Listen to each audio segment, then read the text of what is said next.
Hi, so welcome to my 27-week pregnancy update. It's been a busy few weeks as we've had half term for my daughter, and we've been having our kitchen done, which is almost finished. It's just the floor now and then a few decorative bits that we want to do, but mostly it's good to go. We can cook, we can eat. We've got a new fridge, which is all very exciting.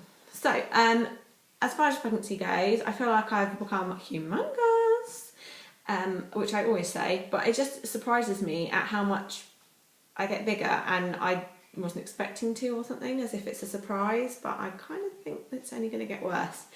So I've started antenatal yoga, which is really good, very relaxing, and that's our post. Relaxing, and also really nice to meet some people who are pregnant, so that's been very friendly. And this morning I went to a home birth meeting trying to meet someone that's got strep B, but sadly I was the only person that turned up. Well, there was a lady hosting it, but so I had a nice chat with her, but didn't get to meet anyone that had strep B. I saw my midwife and confirmed that I definitely do have strep B, and she was willing to accept that I want to have a home birth. She said the only problem might be that the hospital are very much into preventative stuff, and so they'll probably request that we bring the baby into hospital, and they want to keep him in for a couple of days. Now, I don't mind him being in, although I don't know how it's going to work with me feeding him, because I'm not feeding him, and I also don't understand why it needs to be for 2 days, because it's only really 12 hours. It's the really dodgy bit. So she's going to investigate that for me, because I'm not overly impressed with two days. I don't mind him being checked over. I don't want him pumped full of antibiotics, which is what I think they're going to suggest. So we've got to discuss that further. Anyway, I've also been feeling very run down, which you can probably see. I'm looking really tired, even though I'm having loads of sleep. So one of my friends at the GP suggested I try this, which is SpaTone. It's an iron and vitamin C supplement, and you get a load of sachets, 28 sachets in a box. It's quite expensive. I think it was nearly £12, but you get these sachets like this that are all squishy, and you squeeze them into water, mix them up, and I think they taste like, well, at first I thought blood, but now I'm thinking like licking nails, you know, like metal taste. So I sometimes add some squash to it, which I'm not entirely sure is a good idea, because it does say to avoid mixing it with various things because it stops the absorption being so good. But to be honest, at least I'm taking it that way and I'm not dreading it, so trying to have that every day. And that's hopefully going to give me a bit more energy, and also prevent me becoming anemic, because I'm even though I eat loads of vegetables and I do have meat and things like that, I'm normally borderline anemic when I've tried to give blood in the past. So I'm guessing that will only be made worse by being pregnant. So at the home birth thing, I borrowed a book, which obviously I haven't read because I've just got back from the meeting, but it's called Labyrinth of Birth, which I thought sounded interesting, just thinking about having a babe. Ooh. And all about using, or like making things. And I thought, even if I made a nice picture like that and I could frame it and put it in our house, it would be quite nice. So I just borrowed that book from the home birth meeting.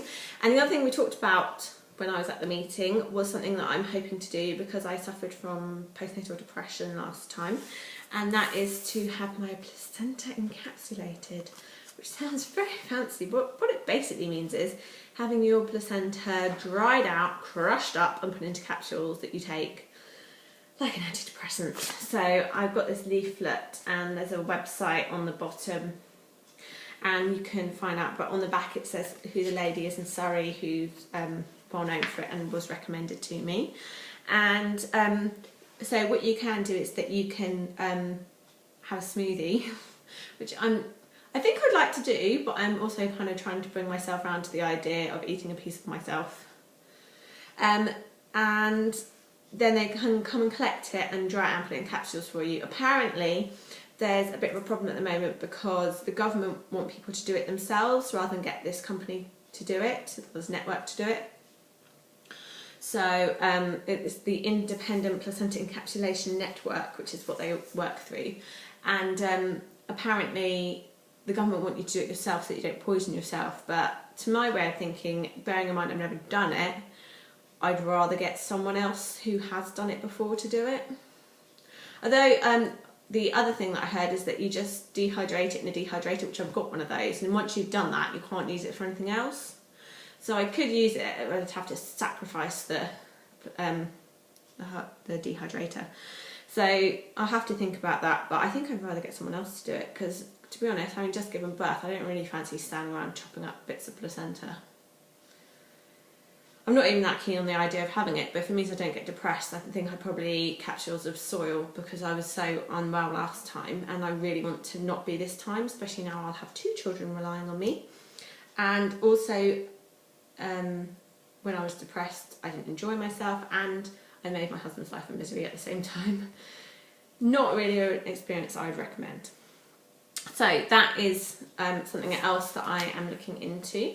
I've pretty much got all my baby stuff back from friends that we lent it to.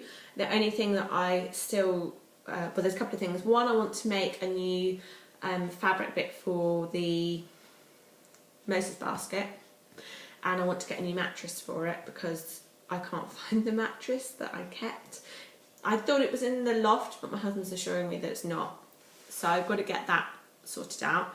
And then the other thing I want to do is get a sling because I'm really keen to have a sling to hold the baby with so that I can still do things with my daughter, like read books, and I've got 2 hands free that I can dedicate to her because she's going to be starting school, and I just think that I'm going to need to give her as much attention as possible when she's home from school because it's going to be a big transition for her in more than one way.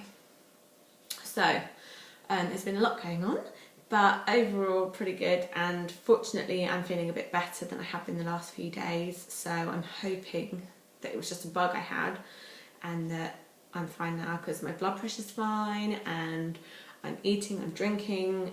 I had a weird thing last week where I vomited, but I don't know why. That was like one massive vomit and then I was fine. My daughter wasn't very impressed with that though. She was beside herself thinking that I was just being very odd because I don't normally vomit everywhere. So, but you know, out of the whole pregnancy, that the one time is not too bad. So anyway, that's my 27-week update. I have a quick flash of my bump, which is there. So coming along nicely. He is extremely active, particularly at my bedtime, of course. That appears to be disco dancing somersault time, but it's all good. I think last week he shifted round because he went from crossways to vertical, and I think that might have been why I vomited. I think he might have used my stomach as like a launch pad. But now I couldn't tell you. I keep pressing it and I'm like, I can't even really feel him. He just feels like one great big lump. So no discernible head or bottom. Anyway, I shall see you again in a few weeks to give you another update.